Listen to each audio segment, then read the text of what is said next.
Bueno, si miran el reloj detrás, son las 10:22:18 del 21 de agosto. Lamentablemente, ese segundo video o ese primer video que les hablo en el video que ya colgué en la plataforma, no se grabó y tengo que hacerlo de nuevo. No sé por qué tengo esta imagen, no puedo mejorar la imagen. Tengo la luz encima. Cuando grabé el anterior estaba de día, yo tenía luz natural en el departamento y ahora estoy con una luz encima de mi cabeza, pero bueno, no puedo evitarlo, así que veré cómo recompongo, porque me es muy difícil volver a hablar de lo mismo que hablé, porque generalmente no digo las mismas cosas nunca, pero bueno, ha sido una picardía, porque grabé 30 y pico de minutos. Empecé a grabar a las 2, a las 14:06, 07, y grabé hasta el otro video, que es que no sé, toqué algo del teclado de la máquina y el video se canceló, pero vieron que les digo en ese momento, les digo, bueno, por suerte está, porque fui, miré y vi que estaba, le cambié el nombre y se ve que cuando le cambié el nombre algo borré. Así que bueno, vamos a tratar de empezar de nuevo y a tratar de que tenga un hilo conductor con el video que ya colgué en la plataforma. Un poco había comenzado a hablar de la psicología, o sea, la primera diapositiva, la diapositiva 7 del Power que yo les mandé, hace la clasificación de las ciencias, porque el primer punto del programa tiene que ver con eso, con la clasificación de la ciencia, con la psicología en el contexto de las ciencias del hombre, y ahí yo hablaba un poco de qué es una ciencia. En general creo que todos sabemos lo que es una ciencia, un conjunto de saberes de una determinada temática, pero las ciencias a su vez tienen una gran división en ciencias naturales y en ciencias normales y ciencias empíricas, ¿sí? Las ciencias formales son por ahí más abstractas, tenemos la matemática, la aritmética, la geometría, la lógica como ciencias formales. Y tenemos las ciencias empíricas, que se dividen en ciencias naturales y en ciencias sociales. Si ustedes ven en esa diapositiva, son ciencias naturales la física, la química, la biología, la astronomía, la geología. En realidad es ciencia natural todo aquello que puedo ver y tocar, pero está incluida la psicología. Y cuando vamos a ver las ciencias sociales, donde tenemos la historia, la geografía, la política, la economía, la sociología, también aparece la psicología. ¿Y esto por qué es así? Porque en realidad, al principio hace ya 200 y pico de años atrás, el conflicto fue en el marco del mundo positivista de esa época, que el análisis de la ciencia, o sea, de todo lo que tenía que ver con el humano, que es lo empírico, tenía que ser analizado a través de las ciencias naturales, que la única unidad de análisis que tenían era el método de las ciencias naturales. Y se encontraron con la dificultad de que era un sujeto analizando a otro sujeto al mirar los comportamientos del individuo. Pero durante mucho tiempo hubo un serio conflicto con eso, ¿no? O sea, el individuo era solamente lo que se veía de él, y se analizaba eso y bueno, con el tiempo fueron surgiendo distintos pensadores post movimiento positivista. El movimiento positivista comienza con la Revolución Industrial, comienza con la Revolución Francesa, y comienza una movida académica, intelectual importante, que empieza a darle su propio método de análisis a las ciencias sociales, a las ciencias empíricas, y entonces la psicología pasa a ese cuerpo de ciencias. En realidad la psicología tuvo su auge más importante en el siglo XX, con el psicoanálisis, con el aporte de Freud y esto que somos nuestro inconsciente. Hasta Freud, en general no se hablaba, no se hablaba de que había algo, que había un motor interno que era el que nos llevaba a determinados comportamientos. Y entonces, primeros años del siglo XX, por ahí los últimos del XIX, pero fundamentalmente en el siglo XX es donde comienzan a aparecer con todos estos aportes del psicoanálisis, comienza a aparecer la Gestalt, comienza a aparecer distintas teorías que empiezan a ver que en realidad lo que maneja el comportamiento humano tiene que ver con aspectos inconscientes. Y aquí Freud elabora en el principio de su teoría lo que se llamó la primer tópica freudiana. Ustedes van a tener en el material de lectura de comunicación y en el libro que yo les menciono, que les colgué en la plataforma, que se llama Psicología de la Conducta, van a tener material de lectura, yo ahí les menciono las páginas que ustedes tienen que ver, sobre la conducta humana, sobre la constitución de la personalidad humana, los factores que hacen a que seamos como somos cada uno de nosotros. Creo que en la primera clase hablé un poco sobre esto. Y él habla, eso se llama series complementarias en esa teoría, que hay material de lectura en ese archivo, y cuando Freud habla de las tópicas, dice las instancias que tenemos a diario las personas en nuestro desenvolvimiento, el primero dice preconsciente, consciente e inconsciente. Luego lo modifica y dice yo, ello y superyo. Yo es esto, este momento en el que yo estoy hablando con ustedes, tratando de conectarme con lo que tengo que decir, conectarme con la palabra que tengo que decir, es mi aspecto consciente.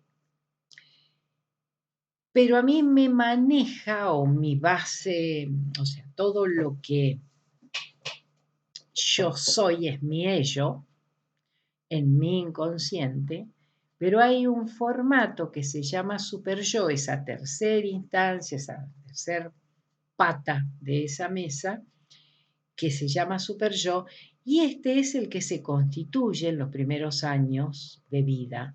Hasta los 7, 8 años es donde los humanos forjamos los anteojos con los que vamos a ver y el color de los cristales de los anteojos con los que vamos a ver la realidad en nuestra vida.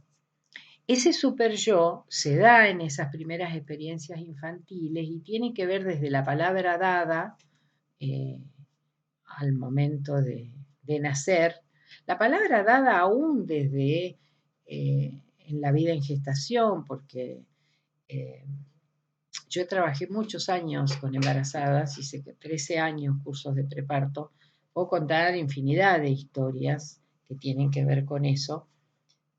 Y es realmente muy importante y muy motivador para ese futuro niño que la mamá esté conectada con la panza, que la mamá le hable a la panza, que que la mamá respete esa panza, o sea, que desee tener a ese chico.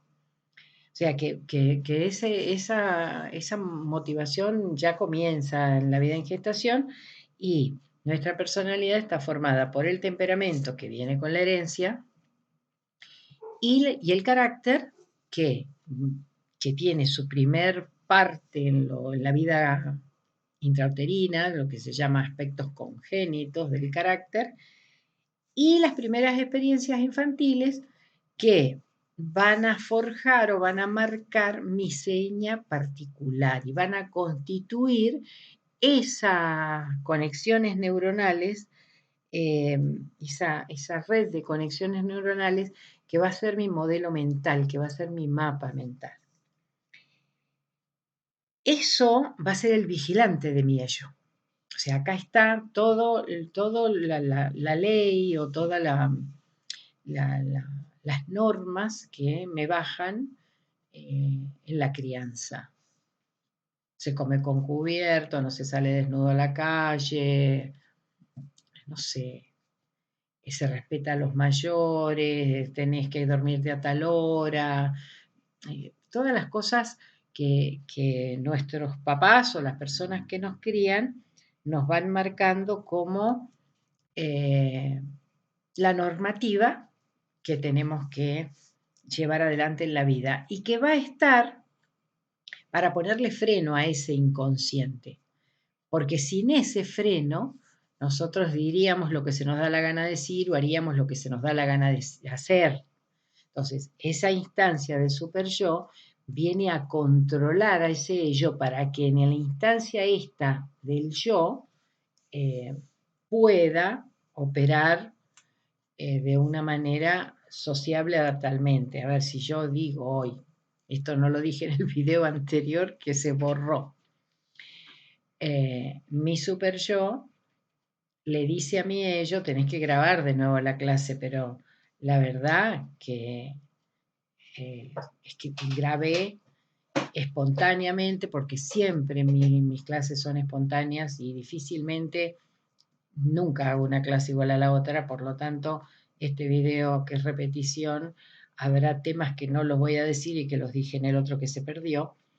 Hay un fuerte super yo en mí, obligándome a las 10:30 de la noche a volver a hacer esta clase para que ustedes tengan la clase completa del día de hoy, que es lo que corresponde y que es el compromiso asumido como docente. Entonces, bueno, eso, nosotros, el super yo es un formato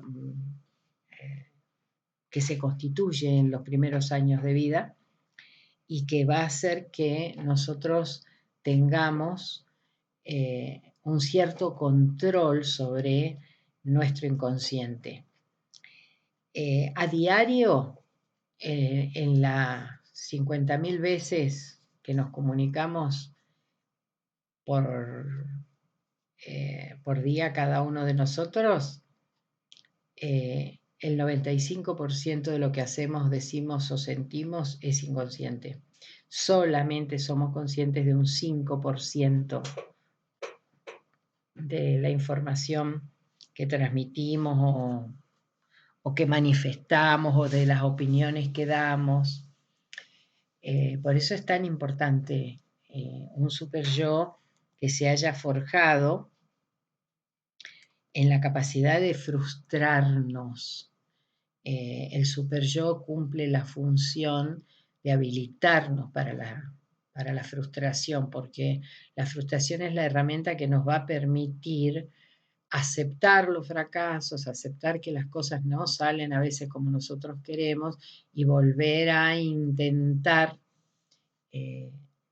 algo, o a seguir adelante o intentar de nuevo aquello que fracasó. Una persona que tiene un super yo débil, hoy la mayoría de los niños son criados permisivamente, por lo tanto ese super yo es débil. ¿Por qué? Porque al niño se le dice que sí y después si el chico se hace un berrinche se le dice que no. Entonces, el super yo, un super yo fuerte, es aquel de un niño que ha sido criado coherentemente, que si sus papás han dicho que no a algo, han sostenido ese no, y si le han dicho que sí, han sostenido ese sí, pero que además, si tiene papá y mamá, han estado de acuerdo entre ellos frente al chico. Entonces, el chico ha crecido en un espejo que no se mueve. Pues yo les propongo a los adultos siempre que se paren frente a un espejo y muevan el espejo. ¿Qué nos pasa cuando el espejo se mueve? Entonces, bueno, ¿para qué sirve saber todas estas cosas? Mí, para mi propio trabajo personal, yo siempre en estas materias que doy, apunto al autoliderazgo del profesional, al autoliderazgo del profesional porque estoy dando clases, pero si no, yo apunto al autoliderazgo de cualquier persona a la que ayudo en algún entrenamiento o en un aspecto terapéutico. ¿Qué sería el autoliderazgo? Sería aprender a manejar mis emociones, a conocer mis emociones, que esto es inteligencia emocional y que es un tema que vamos a ver en la segunda unidad, a tomar conciencia y a poder controlar mis emociones, porque nosotros somos seres emocionales. Antes de razonar siempre aparece la emoción. Y poder liderarme primero a mí mismo me va a servir después en el trabajo profesional, pero en la vida toda, en todo tipo, en todas mis relaciones, me va a servir para poder gestionar esa relación adecuada y asertivamente, adecuada y efectivamente, porque esto de lo que yo les hablo es de comunicación efectiva. O sea, yo tengo que aprender a ser mi propio líder. Es la tarea más difícil de llevar adelante en la vida de las personas, ser nuestro propio líder.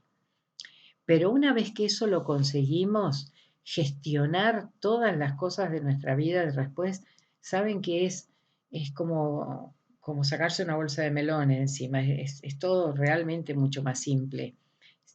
Podemos decir que no, si queremos decir que no o si necesitamos decir que no, y no nos vamos a sentir culpables, o lo mismo si decimos que sí. Eso se llama asertividad en una competencia que se instala eh, a partir de un proceso de inteligencia emocional. Y yo cuando soy asertivo, defiendo mi postura muy educadamente, con mucho fundamento, pero defiendo mi postura y no me dejo influenciar fácilmente por alguien que quiera manipularme. Entonces es una gran habilidad la asertividad. Y, y esto ayuda enormemente, nos va a ayudar enormemente en la gestión de ese paciente o de ese usuario, eh, porque además se activa la empatía. Y la empatía es la habilidad de poder entender qué le pasa al otro. Eh, no resolverle el problema, no. Yo no soy quien para resolver el problema, pero sí comprendo qué le pasa. Y al comprender qué le pasa lo puedo sostener emocionalmente desde otro lugar.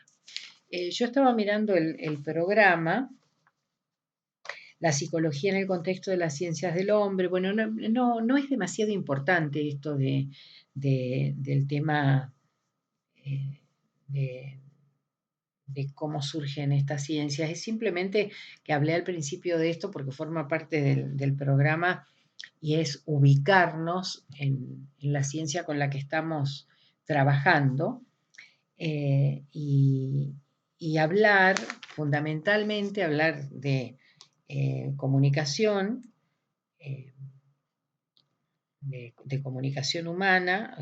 Ustedes tienen, yo estuve trabajando con la diapositiva número 7 del Power que les mandé, que es un Power parcial, que es un Power que no está terminado. Y la diapositiva 8 se llama Teoría de la Comunicación Humana y dice que la comunicación tiene tres áreas. Tiene un área sintáctica, que es el área de la forma, el punto, la coma, los acentos, eh, la, la- la- la formación de la frase que sea entendida por el otro, un aspecto semántico que es sobre ese, sobre el que voy a ahondar más y que vamos a trabajarlo en la próxima clase presencial virtual, que tiene que ver con los significados, lo que significa para cada uno de nosotros tal o cual imagen o tal o cual palabra o tal o cual eh, gesto o, o actitud del otro. Y un aspecto pragmático que es el práctico concreto, que es lo que hacemos realmente, ¿no? O sea, cómo transmitimos la comunicación. Esto es así en reglas generales, eh, o sea, son las áreas que tiene. Si en lo que hemos hecho secundaria, en lengua hemos visto estos aspectos. Una frase sin puntos ni comas no se entiende de la misma manera que si tiene las secuencias necesarias de puntos y comas. No se entiende o le cambia el sentido de una frase si en lugar de decir en lugar de decir de, digo en, o sea, eso. Si el verbo, en lugar de conjugarlo en presente, lo conjugo en otro tiempo de verbo, el sentido de la frase es otra. Entonces, la parte sintáctica es realmente muy importante, que nosotros podamos expresar nuestras ideas con claridad, que podamos hilar, hacer un hilo conductor en el relato. Ustedes tienen una materia que es comunicación, donde van a trabajar la palabra escrita. Yo vi en el temario que tiene en el programa, temario, qué palabra que uso, Dios mío, qué vieja que es. Eh, redacción de informes y todo eso, o sea, la parte sintáctica de la comunicación es realmente muy, muy importante en lo escrito, pero también en lo hablado, porque si yo hablo en un lenguaje muy coloquial, yo con el paciente o usuario uso un lenguaje coloquial, o sea, el lenguaje con el que hablo con mis amigos o con mi vecino, eh, hay cosas que por ahí el paciente o el otro no no le va a llegar de la misma manera que si yo uso un lenguaje profesional. Entonces, bueno, la idea, al cabo de terminar ustedes su formación, ustedes están cursando el segundo cuatrimestre de primer año, y ustedes se van a dar cuenta el año que viene, cuando empiecen el segundo año, se van a dar cuenta que su lenguaje cambió, que ustedes ya usan otro tipo de términos, que usan términos más profesionales, más pertinentes a su futura formación. Y eso tiene que ver con lo sintáctico, tiene que ver con que yo incorporo un vocabulario adecuado al ejercicio de mi rol. Entonces, eso requiere que también no tenga faltas de ortografía y que tenga un hilo conductor que sea entendido por otros. Ustedes van a formar parte de un equipo interdisciplinario, entonces van a elaborar un informe que otro profesional tiene que saber entender y que para eso la parte sintáctica es realmente muy importante. Bueno, y voy a hablar de la diapositiva 9 y con eso este, no va a estar muy enganchado porque yo empecé explicándoles en el otro video, lo volví a escuchar para saber qué les había dicho en el otro video en el que seguía, y yo ahí les explico temas de PNL que ustedes van a tener en el material de lectura. Entonces, con esto cierro este video que es la diapositiva número 8, que dice que la comunicación no es algo que suceda en la realidad, sino que se construye con el que tengo enfrente. La comunicación es un proceso activo, muy activo, y tiene que ver con el uno a uno.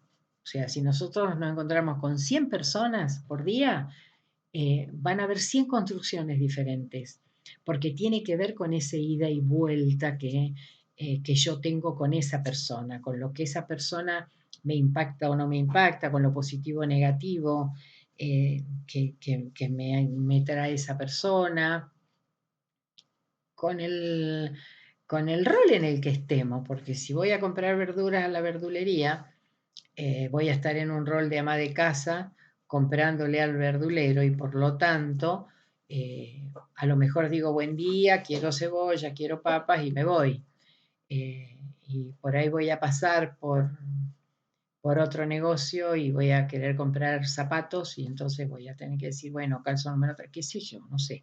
Entonces, con cada uno que yo me voy encontrando, yo construyo algo particular, porque no hay recetas para la comunicación humana, por eso estamos viendo comunicación, porque el suponer del que yo les hablaba el otro día es el común denominador de la comunicación humana y es sobre lo que tenemos que intervenir y tenemos que saber que yo no tengo que suponer que esta persona me cae mal aunque no la conozco y que no le voy a hablar porque esa persona me está impactando en lo personal por algo, me está impactando en mi inconsciente por algo, o esta que me cae bien y que tampoco la conozco, y aquel que es amigo y aquel que es alguien que me pide un favor o aquel que le debo un favor, no sé, miles y miles de variables tiene la comunicación humana. Eso no tiene ningún tipo de recetas.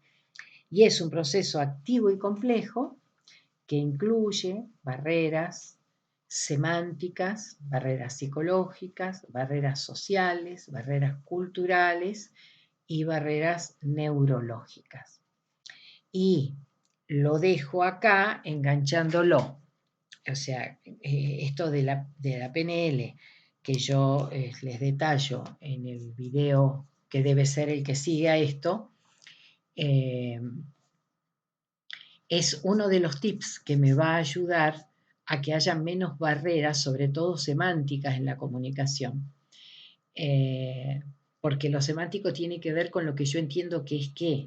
Si yo a ustedes les digo que imaginen así, mesa, ¿cuál es la imagen de mesa que va a venir a la cabeza de ustedes inmediatamente? La de su propia mesa. Eh, o si digo auto, o si digo perro, primero aparece la imagen de lo que es mío habitual, pero las mesas hay miles de formas de mesa, perros, razas de perro hay un montón, autos hay infinidad de autos, de modelos y de colores, y de cilindradas y de tamaños. Entonces, eh, eso construye una barrera. Si yo asocio que estoy hablando de auto con fulano y cuando viene fulano me encuentro que me sorprendo porque digo, "Ah, yo pensé que era rojo tu auto.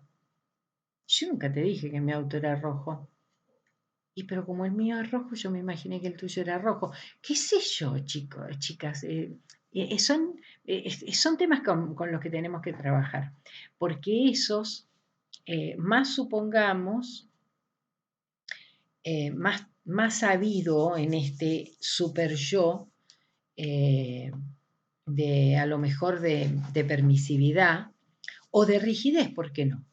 Porque hay gente que ha tenido de parte de quienes lo crían una constitución excesivamente rígida, excesivamente controladora y son las personas que por ahí no se van a permitir los cambios o que le van a tener muchísimo miedo a los cambios y han tenido otros que han constituido amorosamente o con explicaciones y con fundamentos del super yo han dicho, no, te digo que no por esto y lo otro, o te digo que sí por esto y lo otro, o esto no lo tenés que hacer por esto y lo otro. Entonces voy a encontrarme con una persona más razonable, más flexible. Por lo tanto, bueno, eso.